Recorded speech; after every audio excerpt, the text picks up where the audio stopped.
Hello friends, welcome to నవల హృదయం. ఈరోజు ఈ వీడియోలో మనం వసంత శిశిరం నావెల్ నెక్స్ట్ పార్ట్ చూడబోతున్నాం. ఆటోలో ఇంటికి వెళుతున్న సుశిర సౌమ్య గురించి ఆలోచిస్తుండగా ఉమ ఫోన్ చేస్తుంది. సౌమ్య విషయంగా చాలా జాగ్రత్తగా ఉండమని చెబుతూనే సౌమ్య వసంతను వలలో వేసుకోవడానికి స్మార్ట్ వర్క్ గ్రూప్లో జాయిన్ అయిందని చెబుతుంది ఉమ. పరిస్థితిని వివరిస్తూ సుశిరకు చాలా పెద్ద మెసేజ్ని పంపుతుంది. రుద్రను అరెస్టు చేయాలని చూసిన పోలీస్ అధికారి సిటీలోని ఒక నిర్మానుష్యమైన వీధిలో అమృత మేనత్తను మరియు ఆమె కుటుంబ సభ్యులను కలుస్తాడు. ఇకపై వారికి తనకు ఎటువంటి సంబంధం లేదని తిట్టి తేల్చి చెప్పి తిరిగి వెళ్ళిపోతుండగా కోపంగా చూస్తూ అతడిని అడ్డగిస్తుంది కాత్యాయని. కన్నెర్ర చేస్తూ, చెప్పింది వినపడలేదా? నేను నీకు సాయం చేయలేను, అడ్డు తప్పుకో, నేను వెళ్ళాలి అరిచాడు పోలీస్ అధికారి. నువ్వు సాయం ఎలా చెయ్యవో నేను చూస్తాను, కోపంగా అంది కాత్యాయని. ఏం బెదిరిస్తున్నావా అడిగిన అధికారికి, కాదు నిజం చెబుతున్నాను, నువ్వు కానీ మాకు ఈ కేసు నుండి తప్పించుకోవడానికి సాయం చేయకపోతే నేరుగా మీ పై అధికారి ముందు నిలబడతాం. మా తప్పులు ఒప్పుకొని నువ్వు మాకు సాయం చేయడానికి మాటిచ్చావని చెబుతాం. మా ఇంటికి వచ్చి అమృత ఫోటో చూసి నువ్వే ఈ కిడ్నాప్ నాటకం ఆడించావని చెబుతాను. అప్పుడు మాకు తోడుగా నువ్వు కూడా చిప్పకూడు తినొచ్చు. ఒకప్పటి పోలీస్ అధికారివి కాబట్టి నీకు తోడుగా వచ్చినందుకు మాకు కూడా జైలులో సకల మర్యాదలు దొరుకుతాయి నవ్వుతూ చెప్పింది కాత్యాయని. ఆమె మాటలకు అతడికి మిన్ను విరిగి మీద పడినట్లయింది. ఆమె చెప్పింది విని ఊహకే అతనికి చెమటలు పట్టగా తడబడుతూ, ఏ ఏ ఏం మాట్లాడుతున్నావు? ఇందులో నా తప్పేముంది అని వణుకుతున్న స్వరంతో అడిగాడు.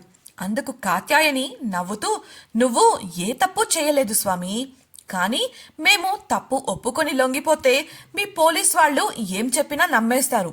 అలాగే నిన్ను నువ్వు కాపాడుకోవడానికి సాక్ష్యాలు కూడా లేవు కదా, అందుకే మేము చెప్పింది నమ్మి మాతో పాటు నిన్ను కూడా అరెస్టు చేస్తారు లౌక్యంగా చూస్తూ చెప్పింది. ఆమె చూపులు మాటలతో ఆమె ఎంత ప్రమాదకరమైన వ్యక్తో అర్థం చేసుకోగలిగాడు ఆఫీసర్.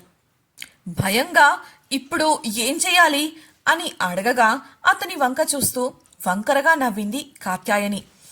తన పనులన్నీ ముగించేసి వసంతతో కలిసి డిన్నర్ చేసేసి తన గదికి వెళ్ళింది సుశిర. నిద్రపోబోతూ ఫోన్ చెక్ చేసిన ఆమెకు ఉమ మెసేజ్ కనిపించి చదివి కొంతసేపు ఆలోచనలో పడింది. ఆ తరువాత నిట్టూర్చి తన మెయిల్స్ చెక్ చేసి వాటికి బదులిచ్చి ఫోన్ పక్కన పడేసి నిద్రపోయింది. మరుసటి రోజు సమయానికి ఆఫీస్కి చేరుకుని తన క్యాబిన్లో కూర్చుని సీరియస్గా పని చేసుకోవడం మొదలుపెట్టింది సుశిర. సరిగ్గా కొంతసేపటికి హై హీల్స్ శబ్దం ఆ ప్రాంతంలో మ్రోగగా మిగతా ఉద్యోగులంతా ఆ వైపు చూశారు. సుశిర కూడా ఆ వైపు చూడగా ఎరుపు రంగు టాప్, మోకాళ్ల వరకు ఉండే తెలుపు స్కర్ట్ ధరించి తెల్లటి మేకప్, ఎర్రటి లిప్స్టిక్, ఫ్యాన్సీ ఇయర్ రింగ్స్తో హై హీల్స్ వేసుకొని వయ్యారంగా నడుచుకుంటూ వస్తూ కనిపించింది ఓ 25 యువతి. ఆమెను చూసిన మహిళా ఉద్యోగులు ముఖం తిప్పుకోగా మగవాళ్లలో కొంతమంది మాత్రం ఆశగా నవ్వుతూ చూశారు. వారి ప్రవర్తనకే సుశిరకు తేడాగా అనిపించి ఇదంతా తనకెందుకు అనుకుంటూ తన పనిలో పడిపోయింది.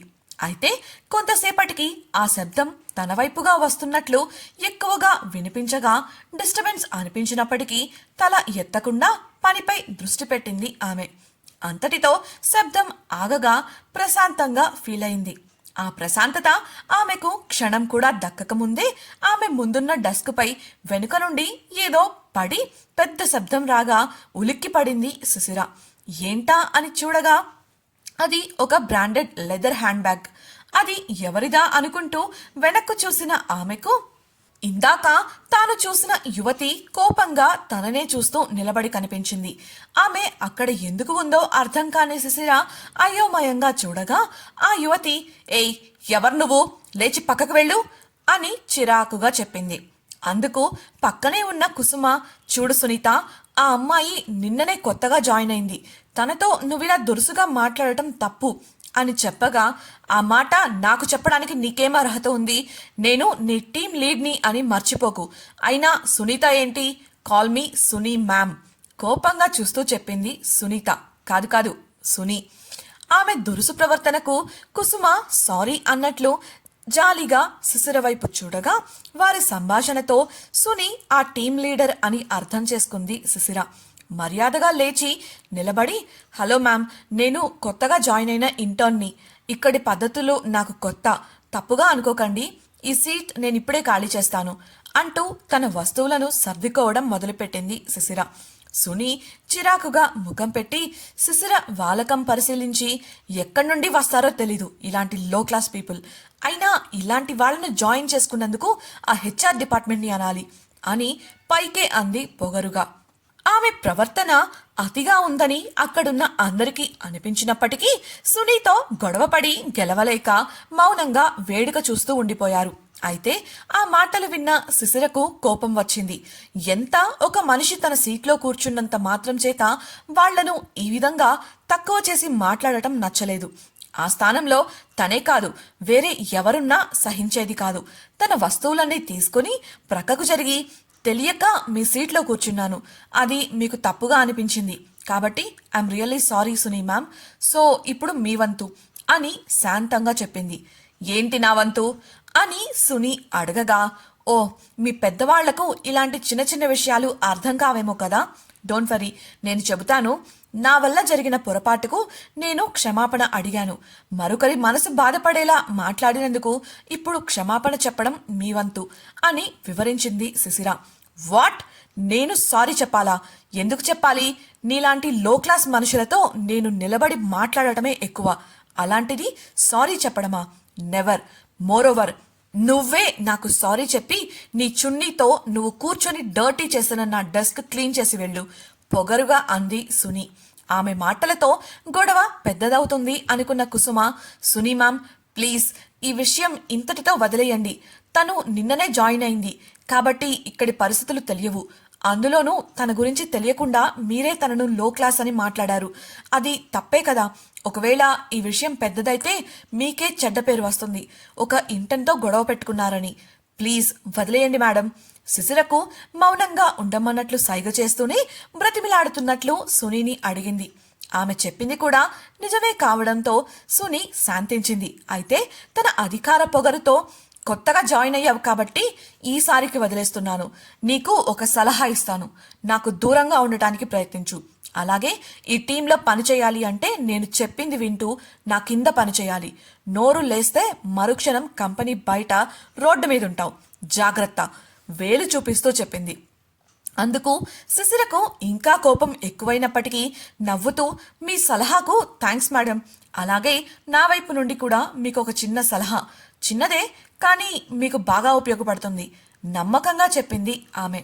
సుని నువ్వు నాకు సలహా ఇచ్చేంతటి దానివా అన్నట్లు చూసి, ఏంటి అని బలుపుగా చూస్తూ చిరాకుగా అడిగింది.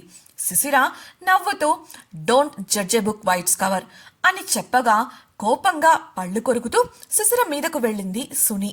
స్టాప్ ఇట్ అన్న గంభీరమైన స్వరం విని సుని అడుగులు ఆగగా వెనక్కు అడుగు వేసిన శిశిర ఆ స్వరం వచ్చిన వైపు చూసింది. తన వైపే భాస్కర్ కోపంగా చూడటం గమనించిన సుని తగ్గి తడబడి పెదవులపై నవ్వు తెచ్చిపెట్టుకుంటూ, భాస్కర్ సార్ మీరేంటిక్కడా అంటూ వయ్యారంగా అతడి దగ్గరకు నడిచింది. అంతలోనే తన మూడ్ మార్చుకున్న సునీని చూసిన శిశిరకు ఊసర వెళ్లి జ్ఞాపకం రాగా, ఏం జరుగుతుందో చూద్దాం అన్నట్లు మౌనంగా ఉండిపోయింది. ఇక్కడ ఏం జరుగుతుంది?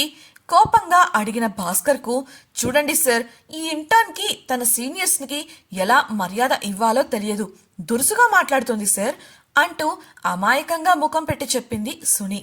అందుకని నువ్వు కూడా ఆమె మీద చేయి చేసుకోవాలనుకుంటున్నావా? కోపంగా ప్రశ్నించాడు భాస్కర్. ఆ ప్రశ్నకు గతుక్కుమన్న ఆమె, అదేం లేదు సార్, సీనియర్స్తో ఎలా ప్రవర్తించాలో చెబుతున్నాను అంతే, భయం వేస్తున్నప్పటికీ నవ్వుతూ చెప్పింది.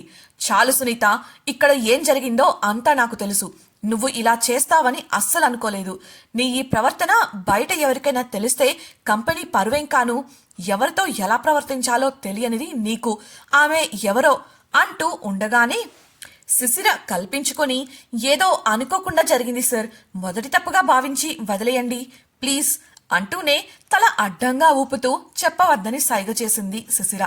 అప్పటికి కానీ ఆమె ప్రాజెక్ట్ ఓనర్ అన్న గుర్తింపు దాచి పనిచేస్తుంది అన్న విషయం భాస్కర్కు గుర్తుకు రాలేదు. వెంటనే ఓకే దెన్ ఇదే తొలిసారి కాబట్టి వదిలేస్తున్నాను. కంపెనీలో పనిచేస్తున్న వాళ్లకు ఇటువంటి ప్రవర్తన నిషేధించబడింది. ఇంకోసారి ఇలా జరిగిందని తెలిసినా నేనే చూసినా సహించేది లేదు. అర్థమైందా? ఖరాఖండిగా చెప్పాడు. దాంతో ఉద్యోగులంతా సరేనని తలలోపగా అవమానంగా ఫీల్ అవుతున్న సుని పళ్ళు కొరుకుతూ తలదించుకొని మౌనంగా ఉండిపోయింది. భాస్కర్ మళ్ళీ మాట్లాడుతూ, మిస్ సునీత, ఇక మీరు మీ క్యాబిన్కు వెళ్ళొచ్చు. ఈసారికి మీకు శిక్ష పడకపోయినా మీరు చేసింది తప్పే కాబట్టి మీరు ఖచ్చితంగా క్షమాపణ చెప్పి తీరాలి. ఇక్కడ మీరు మనుషుల ఆత్మాభిమానం దెబ్బతీసేలా మాట్లాడారు కాబట్టి ఇది మీకు తప్పదు తేల్చి చెప్పగా గతుక్కుమంది సుని. ఆఫ్టర్ ఆల్ ఒక ఇంటర్న్కి తాను సారీ చెప్పడం ఏంటి అన్నట్లు కోపంగా చూస్తూ నిలబడింది. సుని శిశిరకు సారీ చెబుతుందా? అసలు ఆమె కథేంటి? సుని శిశిర జీవితంలో మరో ముళ్ళు కానుందా? సౌమ్య గురించి శిశిర ఎలాంటి నిర్ణయం తీసుకుంది? సుని శిశిరల గొడవ వసంత్కు తెలుస్తుందా? తెలిస్తే ఏం జరుగుతుంది తెలుసుకోవాలనుకుంటున్నారా? అయితే ఛానల్ను సబ్స్క్రైబ్ చేసి వసంత శిశిరం నెక్స్ట్ పార్ట్ వినేయండి. మీకు ఈ వీడియో నచ్చినట్లయితే లైక్ చేసి మీ సన్నిహితులకు షేర్ చేయండి. మీ అభిప్రాయాలను మాతో పంచుకోవడం కోసం కమెంట్ సెక్షన్లో తెలియజేయగలరు. ఇట్లు మీ నవలా హృదయం team. Thank you for listening.